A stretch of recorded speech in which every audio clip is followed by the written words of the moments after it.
Imyaka myinshi kiremwa muntu cyagerageje kohereza umuntu ku kwezi ngo kibashe kumenya mu by'ukuri imiterere yako. Nyuma y'imyaka 46 hatangajwe ko umuntu wa mbere yageze ku kwezi, hari ibimenyetso bigaragaza ko ibi bisa nkaho bikiri inzozi ku kiremwa muntu ngo kibashe kumenya imiterere yaho. Reka. Ese biramutse bibaye ko ibyo twigishijwe mu mateka, ibyo twasomye mu bitabo n'ibitangazamakuru, inkuru twabariwe bitari ukuri, hakaba nta muntu n'umwe uragera ku kwezi, wabyumva ute? Ese Amerika yaba yarabeshye abantu ko ubutayu bwa Nevada ariko Kwezi, bikaba ari nayo mpamvu aka gace gahora karinzwe ku rwego rwo hejuru kuko kabitsira ibanga? Biteye ubwoba. Nge nitwa Ngendeyimana Daniel. Muri iyi nkuru turagaruka ku bimenyetso bitangwa bigaragaza ko bishoboka ko nta muntu wigeze akandagira ku kwezi, nubwo mu 1969 Amerika yeretse isi ko ariyo yanditse amateka, ndetse Neil Armstrong akaba akigwa mu mateka nk'umuntu wa mbere wakandagiye ku kwezi. Ese nukubera iki Amerika yumvaga ko ari ingenzi kugera ku kwezi ku nshuro ya mbere? Mbahaye ikaze kuri Bonakure.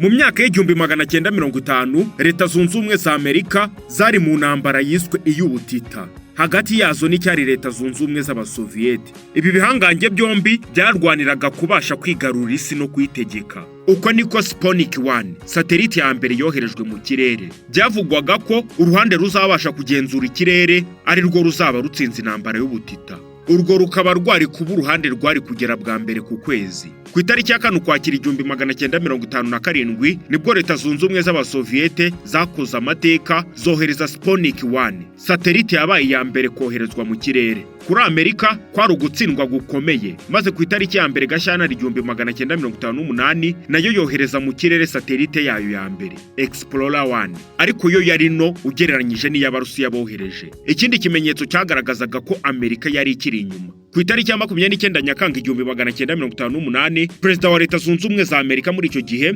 Dwight D, wayoboraga Amerika mu 1953 kugeza 1961, yasinye itegeko rishyiraho ikigo cya NASA, ikigo cy'ubushakashatsi mu by'ubumenyi bw'isanzure, ahanini cyari kije guhangana n'iy'Uburusiya yari ikomeje kubasiga mu ikoranabuhanga mu koga isanzure. NASA ariyo ntwaro Amerika yari yishingikirijeho, yagombaga kubafasha gutsinda intambara y'ubutita bakohereza umuntu wa mbere ku kwezi. Ku itariki ya 25 Gicurasi 1961 nibwo Perezida wayoboraga Amerika icyo gihe, John F. Kennedy, 1961 kugera 1963 yatangije umushinga Apollo wa NASA wagombaga kohereza abanyamerika ku kwezi. Uyu mushinga wagombaga kumara imyaka 14, ni ukuvuga kuva mu 1961 kugeza mu 1975.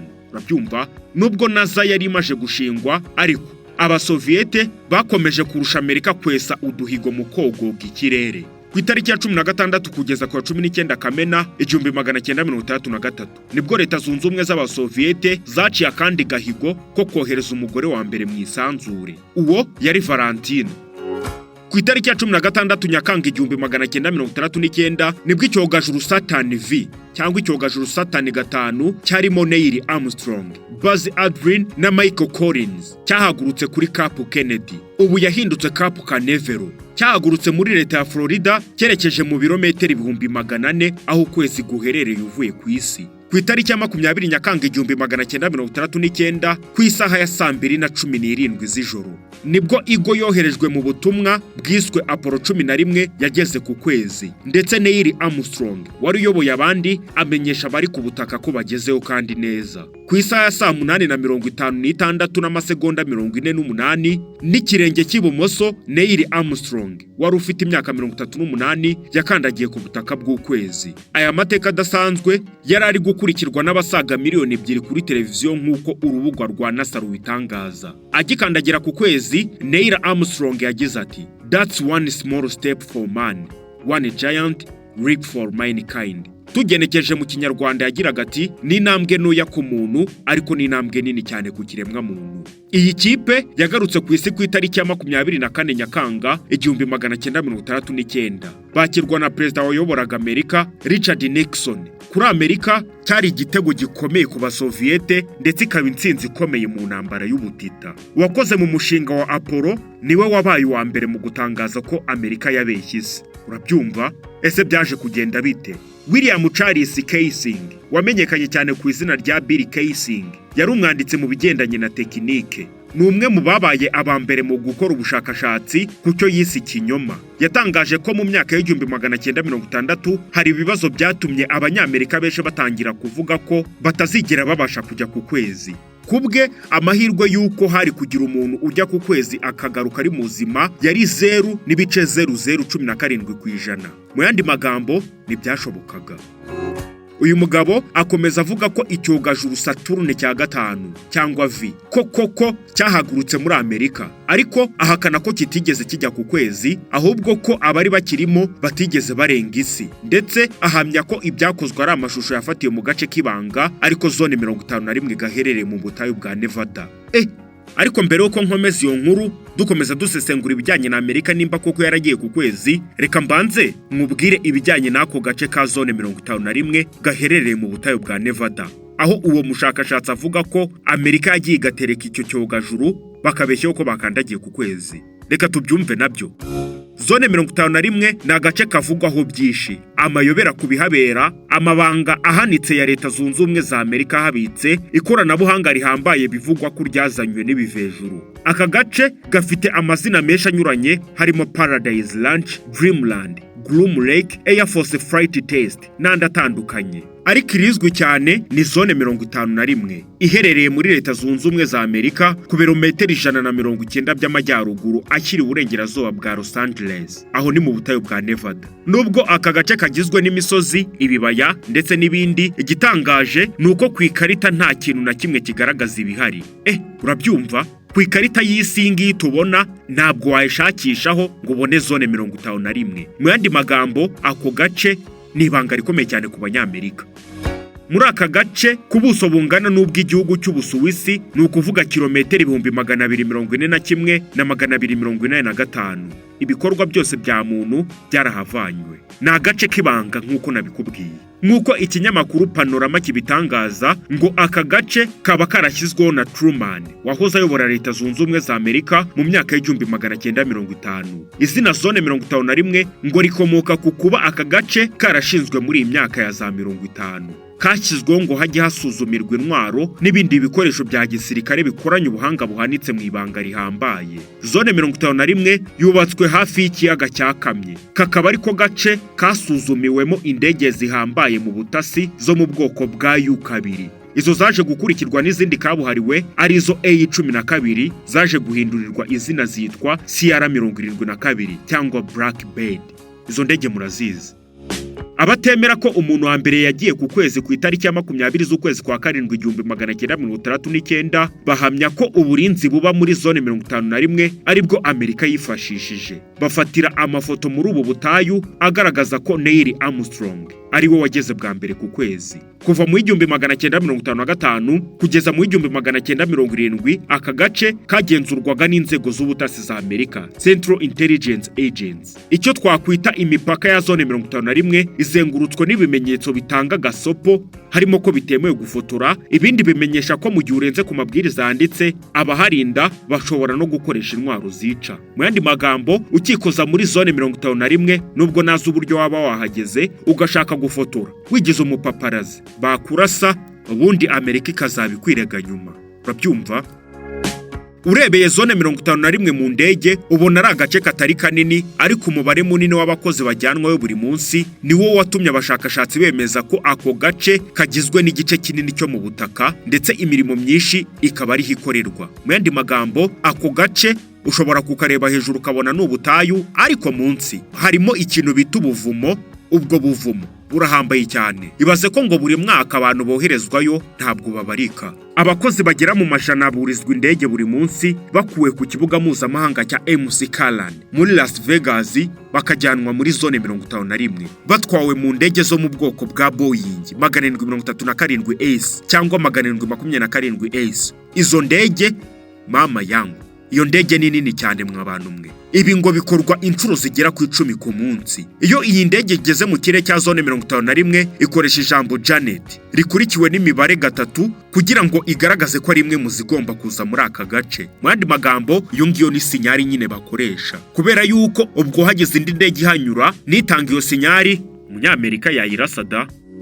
Reka noneho twikomereze. Murabyumvisha impamvu bikekwa yuko Amerika itakandagiye ku kwezi, bavuga yuko ahubwo bifashishije ako gace ka zone 51 bakabeshya ko Neil Armstrong nabo bari kumwe bagiye ku kwezi kandi barigiriye muri ako gace. Twikomereze ntabwo biba byoroshye mwabantu mwe. Ubwo bari bakigera ku kwezi, Neil Armstrong na bagenzi be batangaje ko babona ko ubutaka bwaho busa cyane n'ubwo butayu bwo muri Amerika. Iki cyaba ari ikimenyetso ko ibyo Bill Kaysing yavuze byaba ari ukuri. Ikindi kandi ibitare byagaragaye ku mafoto yafatiwe ku kwezi bisa cyane n'ibigaragara ku mafoto yo muri zone 51. Nakubwiye ngo ahangaha haracu wambaye. Turacyari kuribona kure. Mu 1973 nibwo William Charles Kaysing yanditse igitabo cy'amapaji 87 akita We Never Went to the Moon, America's $30 billion swindler. Tugenekereje mu Kinyarwanda, umutwe w'iki gitabo wagira uti nitwigeze tujya ku kwezi. Ikinyoma cya Amerika cyatwaye miliyoni 30 z'amadolari. Hari ibimenyetso byinshi bihurirwaho na benshi mu bashakashatsi aho bakana ko nta muntu n'umwe wari wakandagira ku kwezi. Ibi bimenyetso hafi ya byose NASA yagiye bitangaho ibisobanuro ariko bidahagije. Mu mashusho yose yafashwe agaragaza ibendera rya Amerika ryashinzwe ku kwezi riguruka rihuhwa n'umuyaga. Ibi byashobotse bite kandi ikirere cyo ku kwezi nta mwuka kigira? Nicyo kibazo umwanditsi Kaysing yibazaga. Reka tubyibazeho nyine. Amerika yashinze idarapo ku kwezi niko bivugwa, ariko iryo darapo bigaragara ririmo rirahuhwa n'umuyaga. Kaysing yaribajije ati ese koko kwezi nta muyaga uhaba, iri darapo ni igiki cyatumaga ryizunguza? Icyo ni ikibazo nyine nawe kibaze. Buzz Aldrin aramanuka ahantu hari umwijima ariko we aragaragara neza cyane. Yaba ari amatara yamuritswe nk'akoreshwa mu ifatwa rya filime. Urumuri ni kimwe mu bimenyetso abahakana ko nta muntu wakandagije ikirenge ku kwezi mu 1969 bagenderaho. Ku kwezi urumuri ruhaboneka rwonyine ni urutangwa n'imirasire y'izuba, ariko amashusho yerekanwe na NASA agaragaza ko hari izindi muri zitari izuba zamurikaga kuri Neil Armstrong na bagenzi be, kandi nta rundi rumuri bari bitwaje cyangwa se ibyuma bifite imirabyo. Ibi Bill Kaysing abishingiraho avuga ko Amerika yakinnye filime ikavuga ko yagiye ku kwezi ngo ikunde ice intege y'Abasoviyete. Ntabwo byoroshye. Bill Kaysing avuga ko urusaku rw'icyogajuru rwari ku kigero rwa decibel 140. Decibel ni urugero rupimirwaho urusaku. Bill Kaysing avuga ko byari kugorana kumva amajwi y'abari muri iki cyogajuru kuko urusaku rwacyo rwari ku rugero rwo hejuru cyane, ariko ibisa n'ibitangaje na rusaku rukabije ruba rwumvikana mu mashusho NASA yatanze. Ndetse ibyo Neil Armstrong na bagenzi be bavugaga byumvikanaga neza ku bari bakurikiye iki gikorwa cyari kibayeho bwa mbere ku isi. Umukandara wa Van Allen ni agace gaherere ku kilometero 700 uvuye ku isi. Ni agace kagabanya isi n'indi mibumbe, kabamo imirasire itwika ku rwego rwo hejuru. Kugacamo bisaba icyogajuru amasaha menshi, ni ukuvuga kunyura mu buhe bukabije bukarimo. Ikiremwa muntu cyose cyaca kuri uyu mukandara cyagira uburwayi bukomeye, kuba cyatwikwa n'ubushyuhe cyangwa se izindi ngaruka harimo gupfuka umusatsi, kanseri n'izindi ngaruka zinyuranye. Ibyogajuru bya poro nibyo byonyine kugeza ubu byabashije guca muri ako gace. Nta kindi cyogajuru kirimo abantu kigeze kibasha kwanyura. Bill Kaysing n'abandi bashakashatsi bibaza uburyo Neil Armstrong babashije guca muri uyu mukandara.